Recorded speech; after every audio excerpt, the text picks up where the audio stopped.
Hello students, कक्षा 7 हिंदी का दूसरा पाठ दादी माँ। और आज हम आपको इसके प्रश्न और उत्तर आपको कॉपी में कराएंगे। और उससे पहले हम आपको शब्दार्थ इसमें लिखाएंगे, शब्द और उनके अर्थ। तो हम शुरू करते हैं। एक तरफ हम शब्द और दूसरी तरफ उसका अर्थ। तो पहला शब्द है प्रायः। प्रायः का अर्थ होता है अक्सर। अगला है अनमना सा। अनमना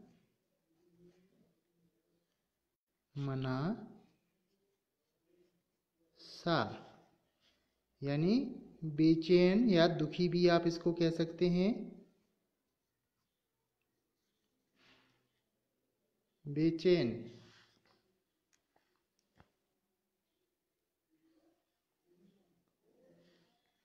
बेचैन सा।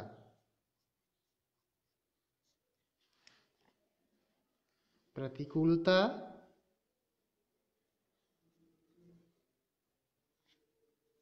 प्रतिकूलता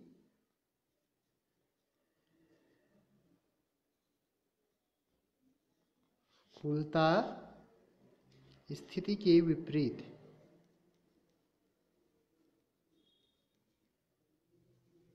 स्थिति के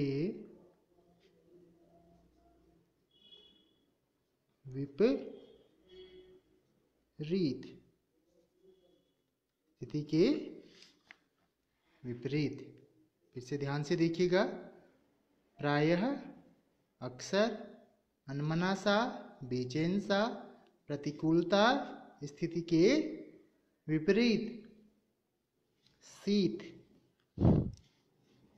एक शब्द आता है शीत।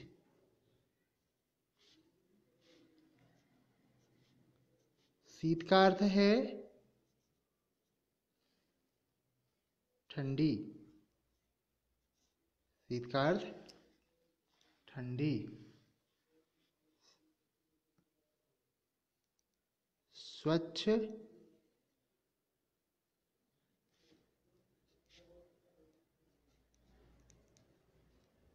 साफ।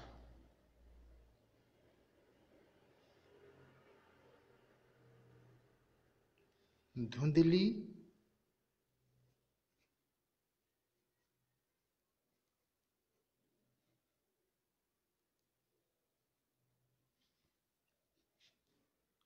अस्पष्ट। जो साफ न दिखाई दे। क्वार। क्वार का अर्थ है आश्विन का महीना।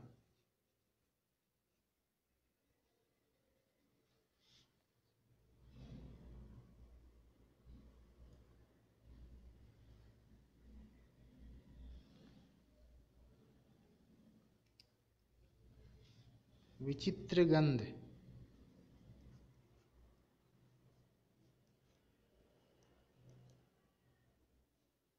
विचित्र गंध यानी अजीब सी बदबू।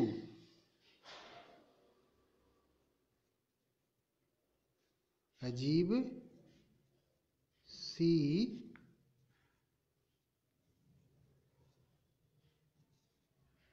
बदबू।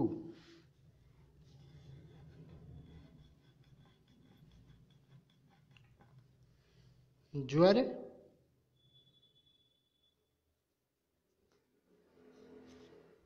का अर्थ है बुखार। ज्वर का अर्थ है बुखार।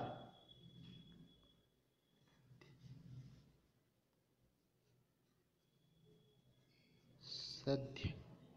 सध्य आया है एक शब्द यहाँ पे। अभी अभी। सद्य का अर्थ है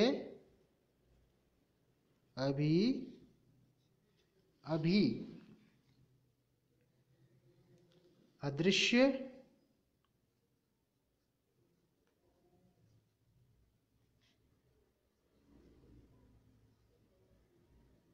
अदृश्य का अर्थ है जो दिखाई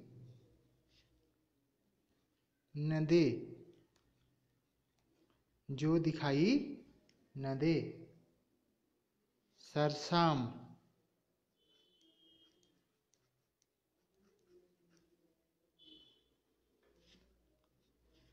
सरसाम एक बीमारी है जिसमें क्या होता है, कपकपी के साथ, कपकपी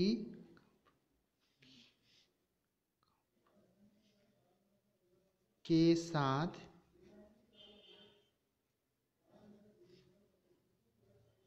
बुखार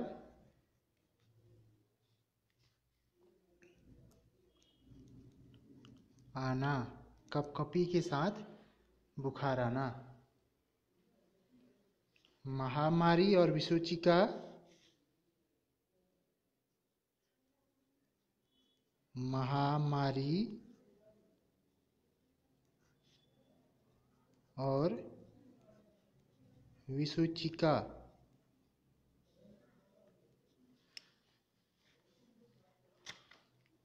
को कहते हैं संक्रामक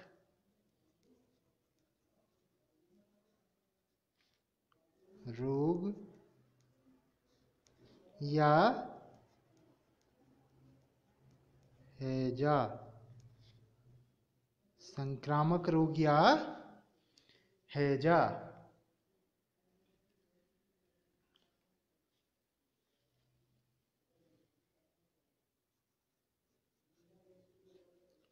कार्परोजन,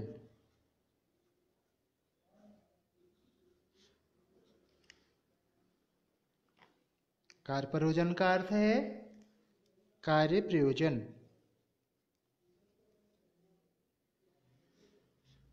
कार्य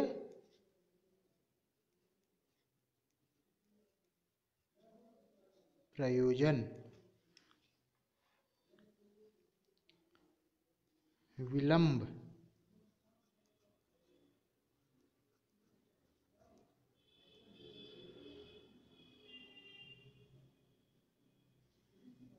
देरी। विलंब का अर्थ देरी।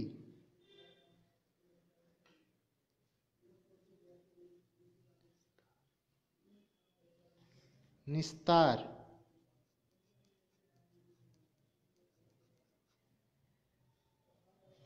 निस्तार का अर्थ है विदाई।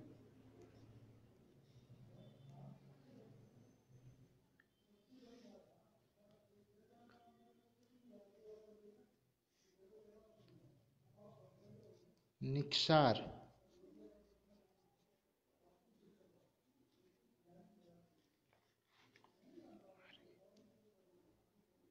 दरवाजे का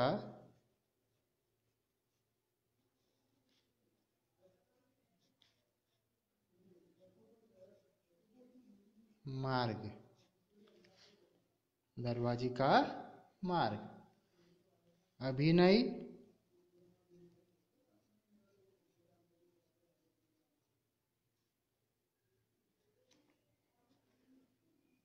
नाटक।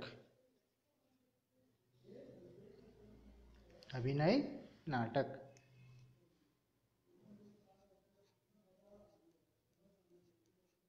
पुत्रोत्पत्ति, एक शब्द आया है पुत्रोत्पत्ति, यानी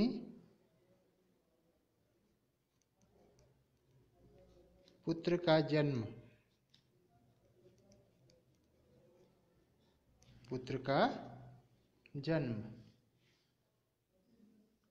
अगला है भेद। भेद का अर्थ है रहस्य। भेद का अर्थ रहस्य।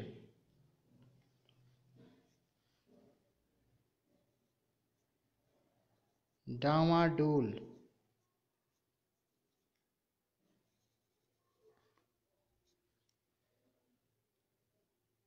यानी अस्त व्यस्त।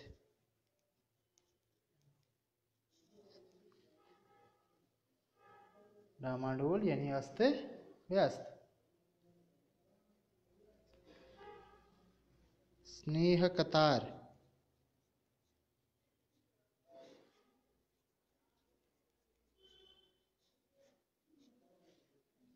प्यार भरी।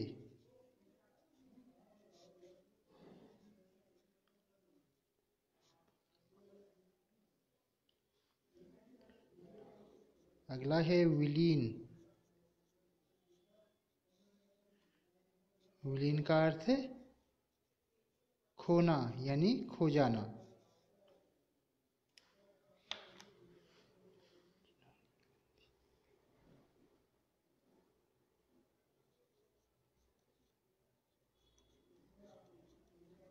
घिनौनी।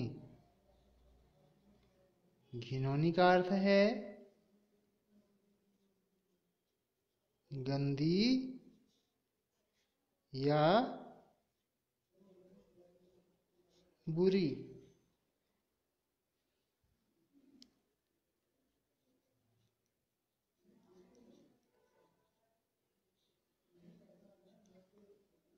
धूमिल,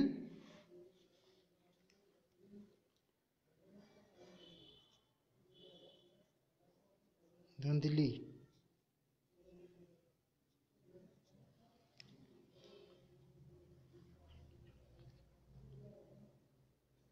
अगला है उरिन। उरिन का अर्थ है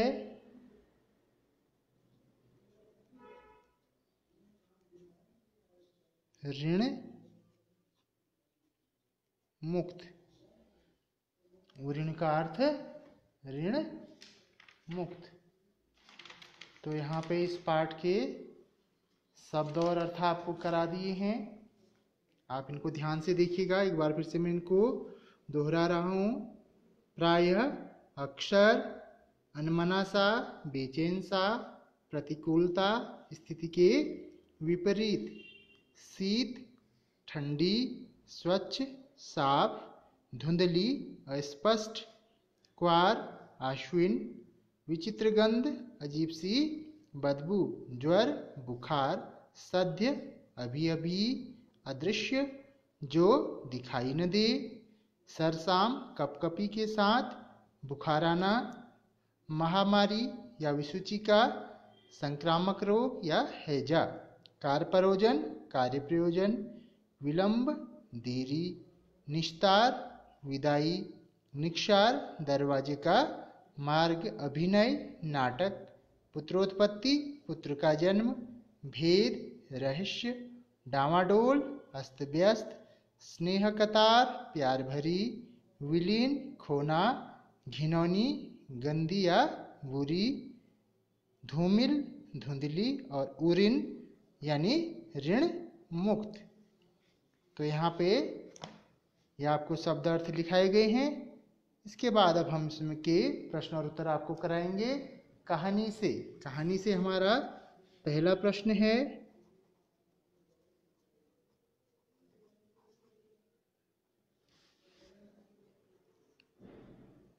कहानी से पहला प्रश्न है हमारा,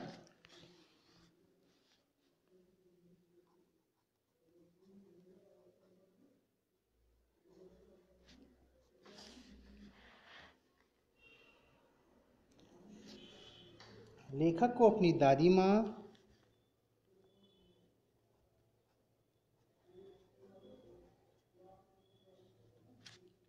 लेखक को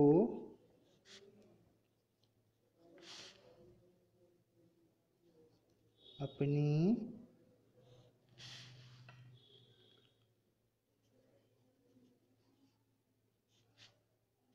दादी माँ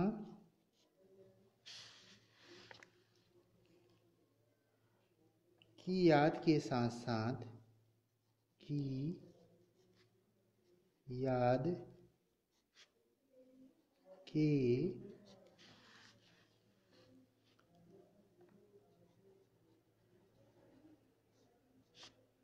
साथ साथ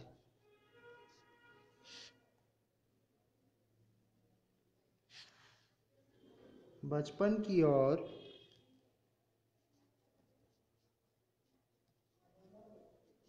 बचपन की और कौन कौन सी और किन किन बातों की बचपन की और किन किन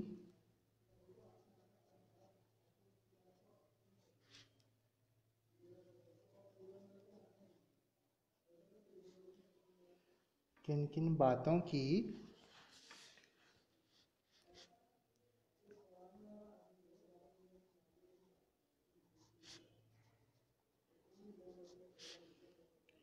याद आती है, याद आ जाती है, आ जाती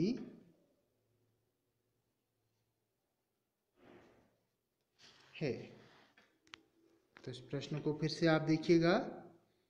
लेखक को अपनी दादी माँ की याद के साथ साथ बचपन की और किन किन बातों की याद आ जाती है।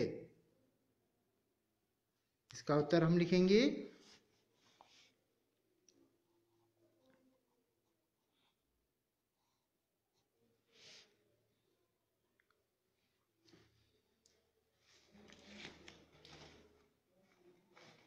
लेखक को अपनी दादी माँ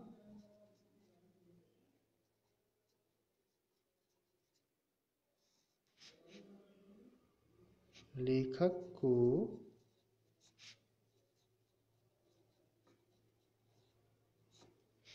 अपनी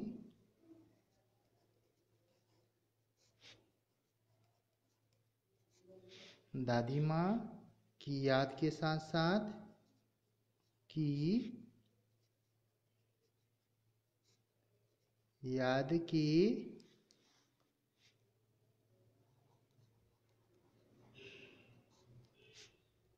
साथ साथ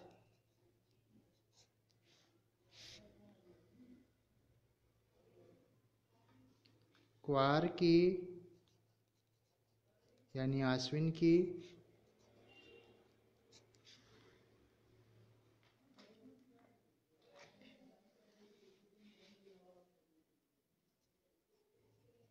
क्वार के दिन गंधपूर्ण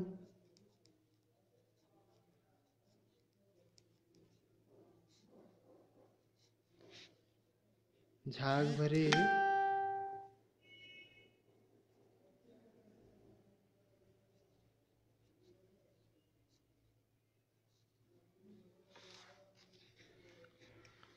जलाशयों में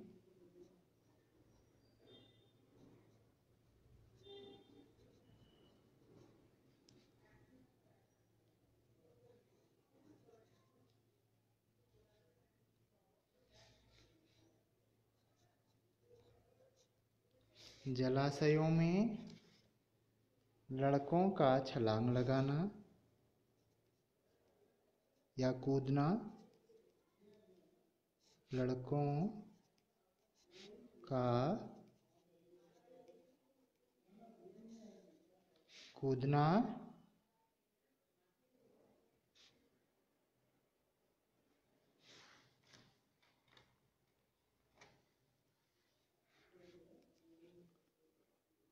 और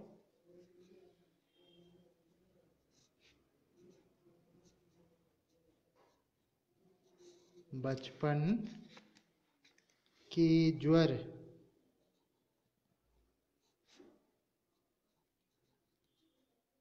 ज्वर की याद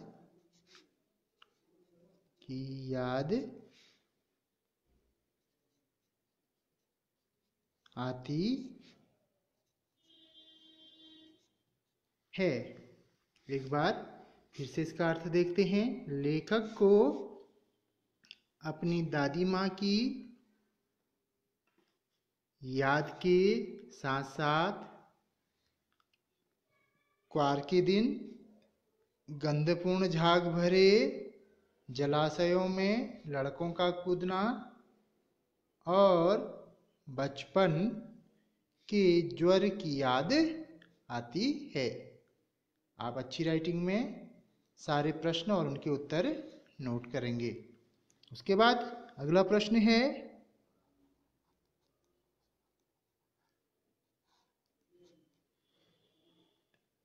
दादा की मृत्यु के बाद दादा की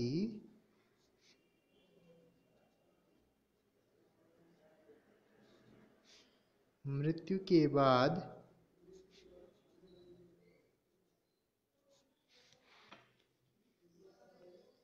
लेखक के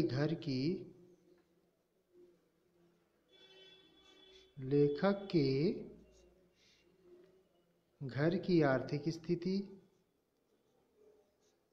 घर की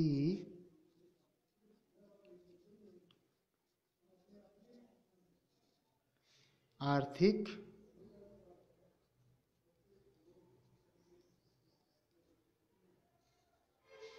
स्थिति खराब क्यों हो गई?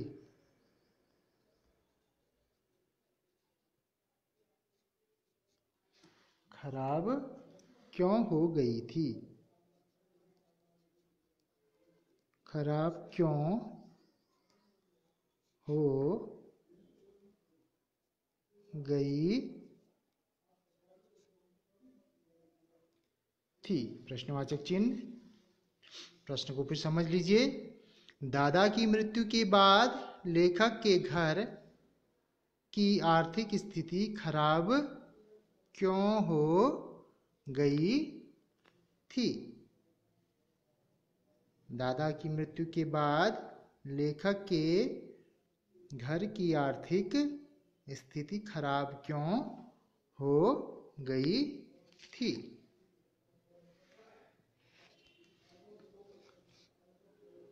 इसका उत्तर है, दादा की मृत्यु के बाद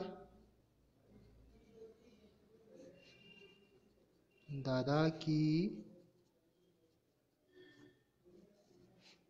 मृत्यु के बाद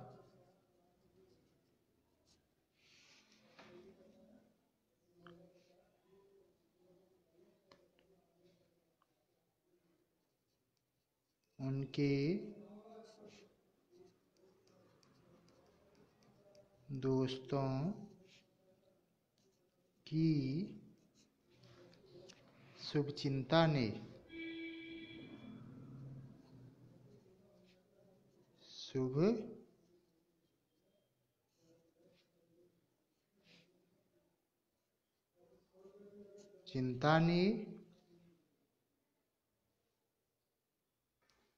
स्थिति और डामाडोल कर दी।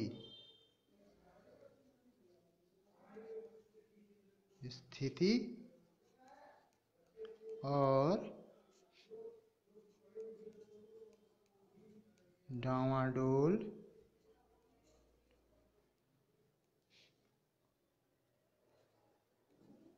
कर दी।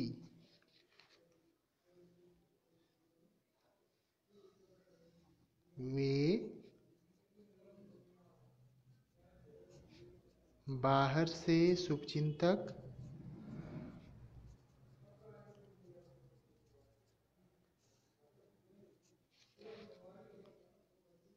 और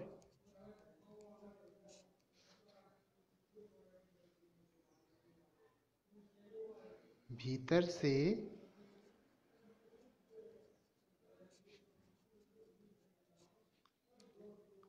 हानि पहुंचाने वाले थे। हानि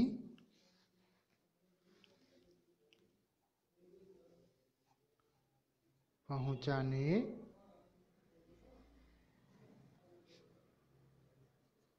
वाले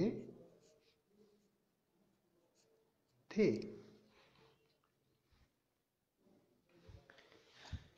लेखक के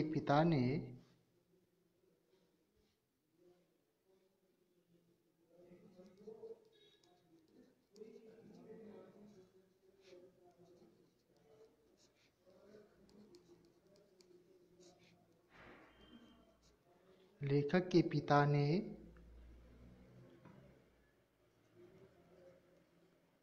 दादी के मना करने पर भी दादी के मना करने पर भी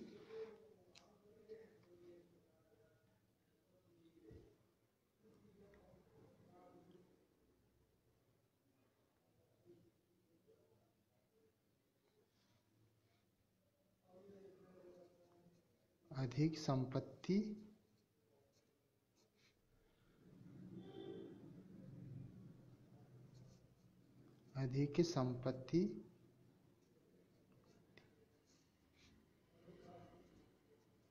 खर्च की,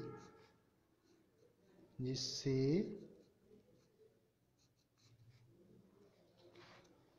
आर्थिक स्थिति खराब हो गई। आर्थिक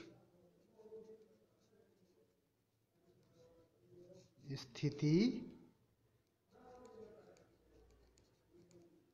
खराब हो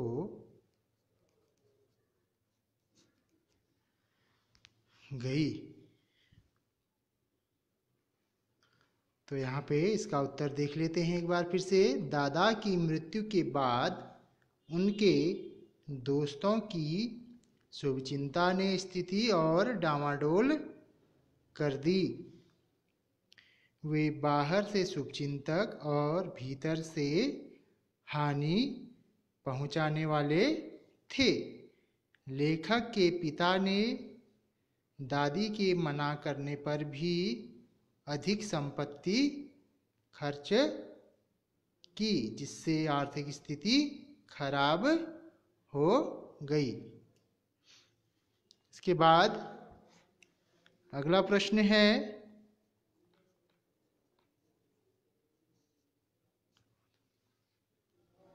दादी माँ के स्वभाव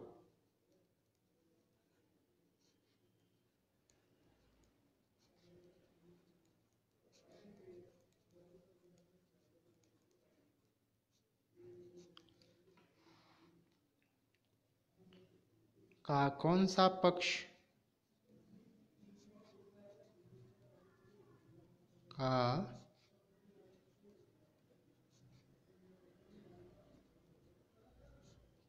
पक्ष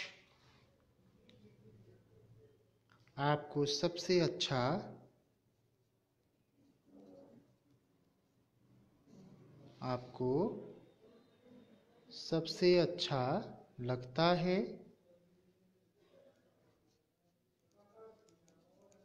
सबसे अच्छा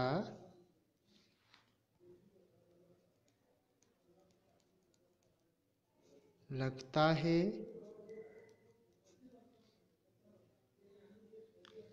और क्यों?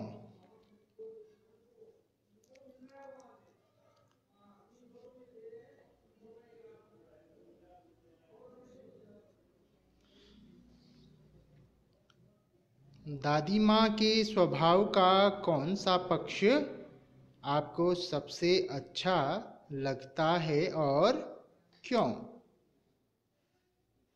इसका उत्तर लिखेंगे।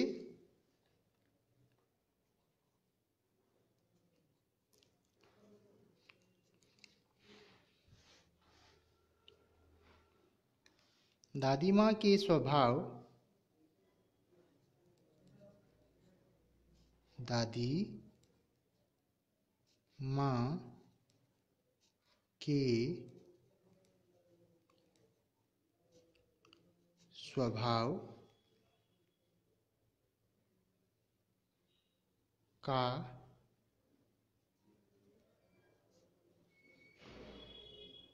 सकारात्मक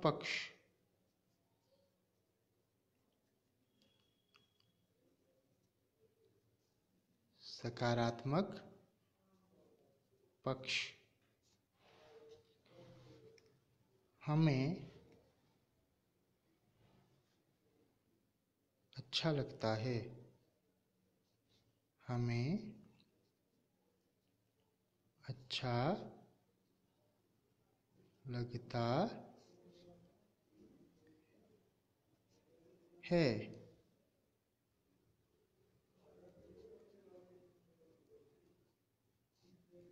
जैसे उनका स्नेहपूर्ण बातें करना।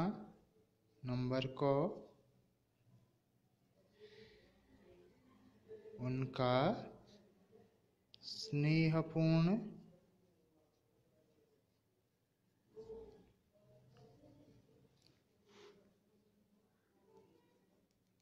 बातें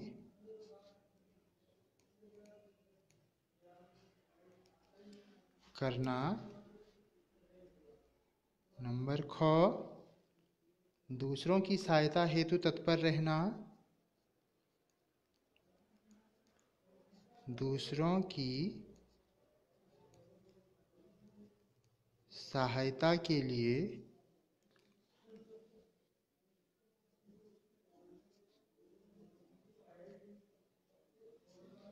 तैयार रहना या तत्पर रहना। तैयार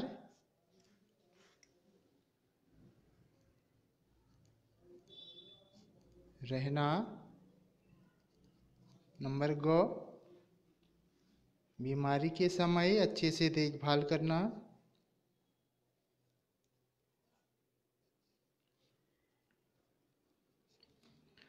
बीमारी के समय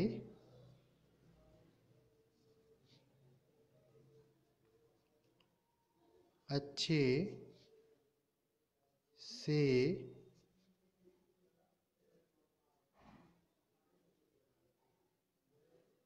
देखभाल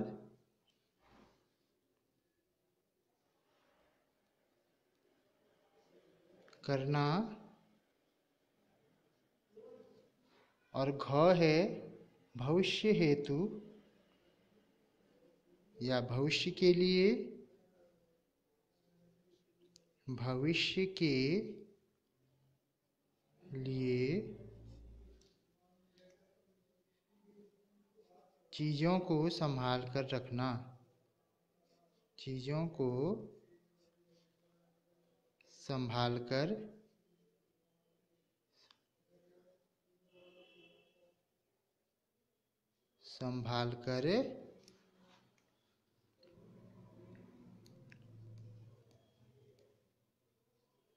रखना। तो यहाँ पर हम इस प्रश्न को फिर से देख लेते हैं। दादी माँ के स्वभाव का कौन सा पक्ष आपको सबसे अच्छा लगता है और क्यों? इसका उत्तर है दादी माँ के स्वभाव का सकारात्मक पक्ष हमें अच्छा लगता है। जैसे नंबर क उनका स्नेहपूर्ण बातें करना यानी प्यार से बात करना। ख दूसरों की सहायता के लिए हमेशा तैयार रहना। ग बीमारी के समय अच्छे से देखभाल करना। और घ भविष्य के लिए चीज़ों को संभाल कर रखना। तो दादी माँ का जो सकारात्मक पक्ष है वो हमें अच्छा लगता है। इसके बाद अगला प्रश्न है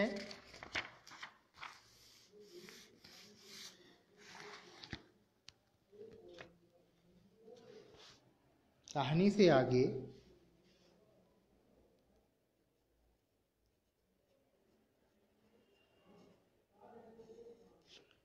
कहानी से आगे। इसका अगला प्रश्न है,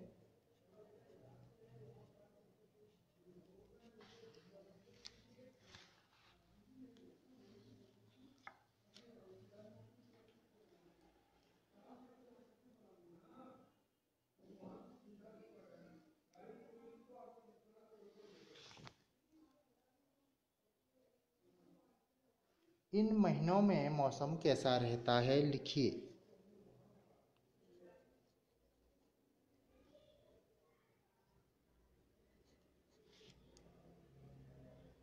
इन महीनों में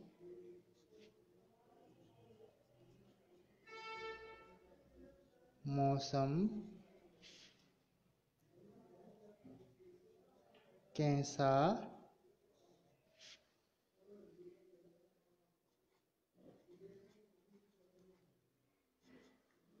रहता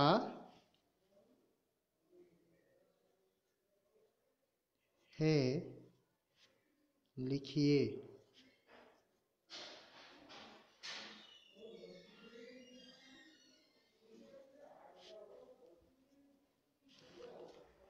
यहाँ पे मौसम के नाम भी दिए हैं, जैसे यहाँ पे आप लिख लेंगे महीनों के नाम भी। क्वार यानी आश्विन का महीना, आषाढ़ आषाढ़ का महीना, और माघ माघ का महीना। इन मौसम के बारे में हमें लिखना है कि इन महीनों में मौसम कैसा रहता है। प्रश्न को फिर से देख लीजिएगा। इन महीनों में मौसम कैसा रहता है, लिखिए। क्वार, आषाढ़ और माघ।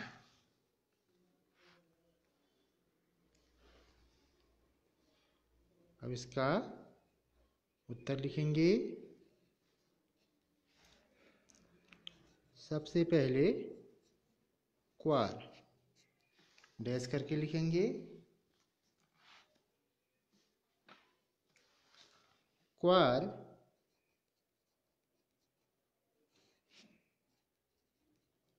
इसको हम कोष्ठ में आश्विन लिखेंगे।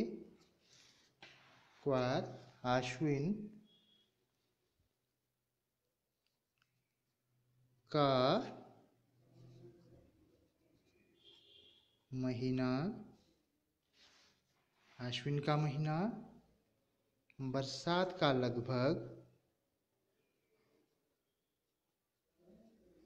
बरसात का लगभग अंतिम महीना है। लगभग बारिश यहाँ पे समाप्त हो जाती है। अंतिम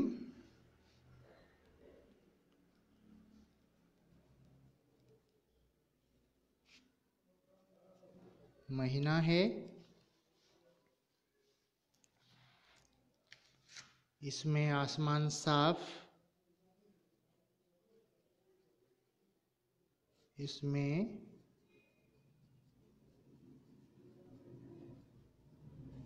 आसमान साफ तथा दिन में अच्छी धूप रहती है। तथा दिन में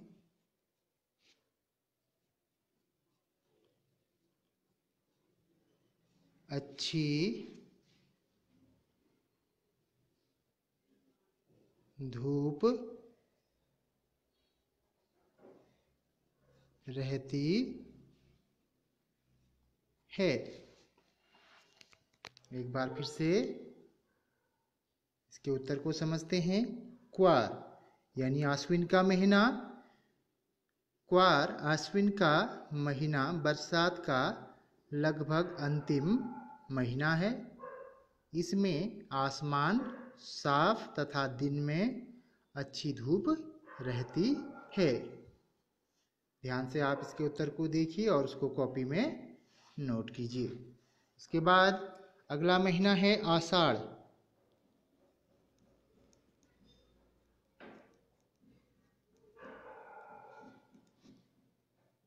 आषाढ़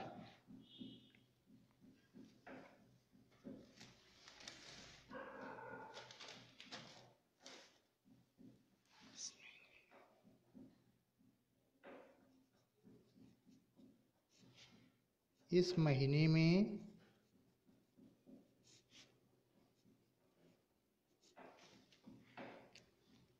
गर्मी अपनी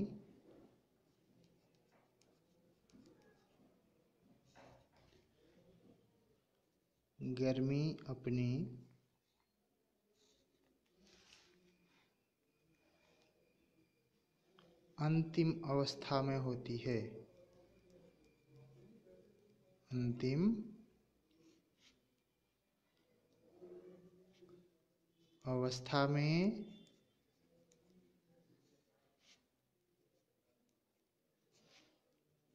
होती है। यानी यहाँ पे गर्मी सबसे ज़्यादा रहती है इस महीने में। जैसे ज्येष्ठ और आषाढ़, लगभग मई और जून, यहाँ पे जो है सबसे ज़्यादा गर्मी रहती है।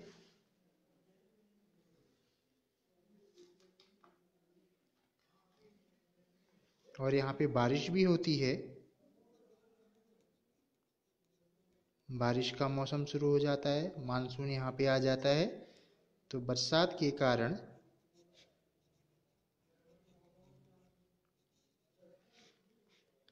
गर्मी में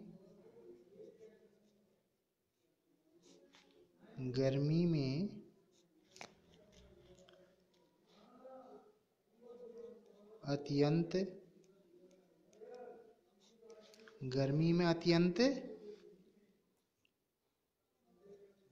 राहत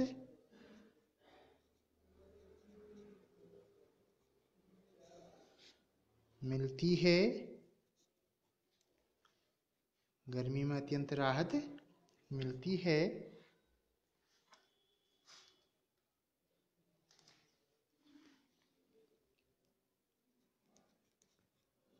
इस महीने में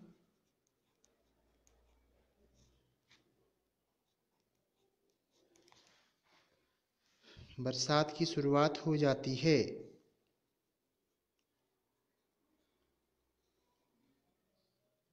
बरसात की शुरुआत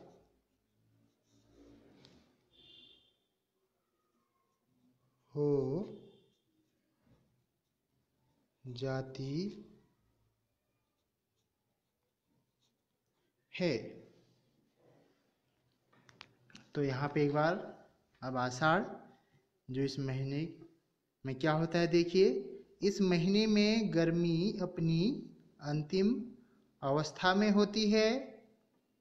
बरसात के कारण गर्मी में अत्यंत राहत मिलती है। इस महीने में बरसात की शुरुआत हो जाती है। यहाँ से मानसूनी जो बारिश हुए वो शुरू हो जाती है। इसके बाद अगला महीना है माघ का महीना। यानी माघ का महीना कैसा होता है?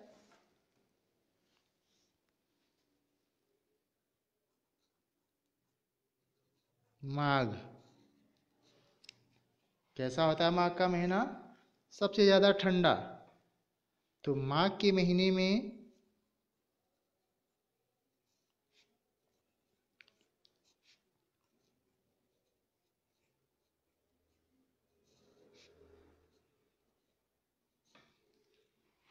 अत्यधिक ठंड होती है।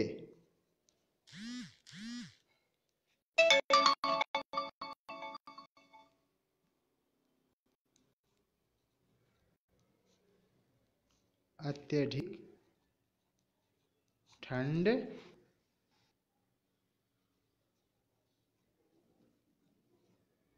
होती है। सबसे ठंडा महीना होता है माघ का। लोग धूप में बैठकर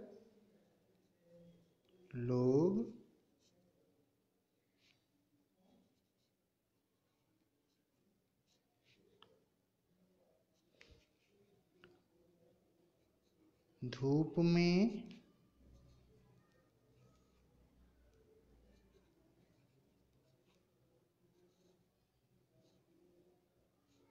बैठकर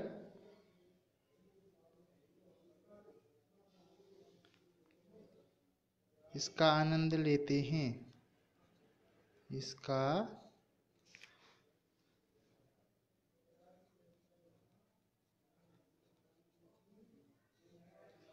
आनंद लेते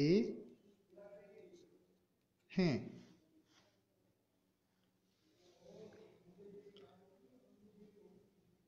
जिस कारण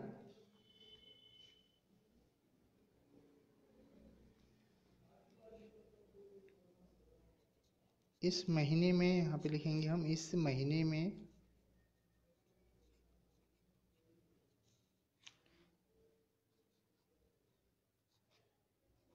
कई पर्यटक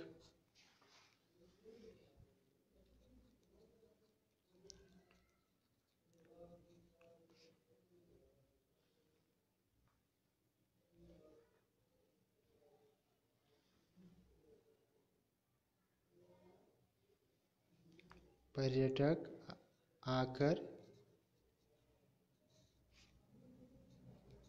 प्रकृति की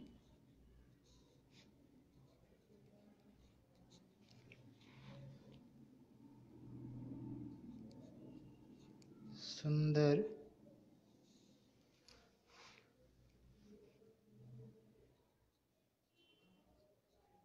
छवि का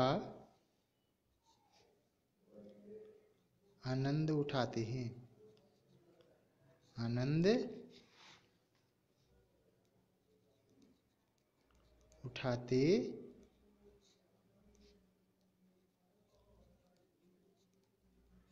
हैं। एक बार फिर से इसको समझ लेते हैं।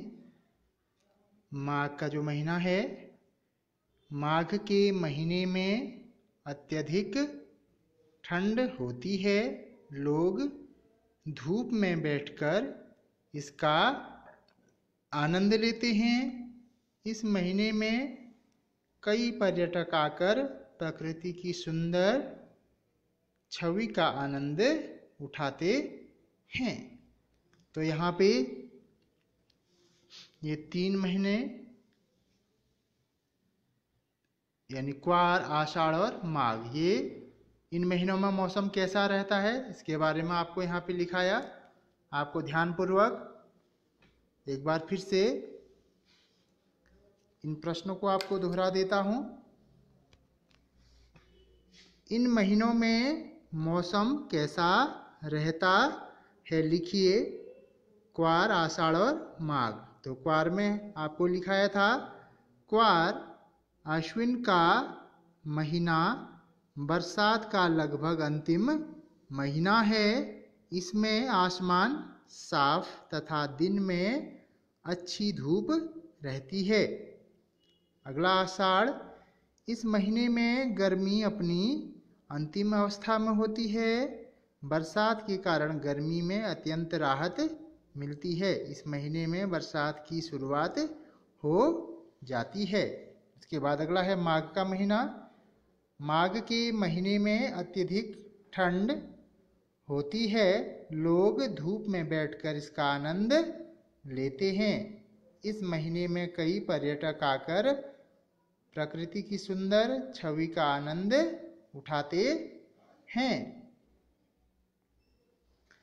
तो आज हम आपको इस भाग में यहीं तक के प्रश्न उत्तर आपको करा रहे हैं। आपको सुंदर राइटिंग में, सुंदर हस्तलिपि में आपको ये काम करना है और ये सारे प्रश्न और उनके उत्तर कॉपी में नोट करने हैं। अगले भाग में हम अनुमान और कल्पना और भाषा की बात, ये आपको प्रश्न कराएंगे।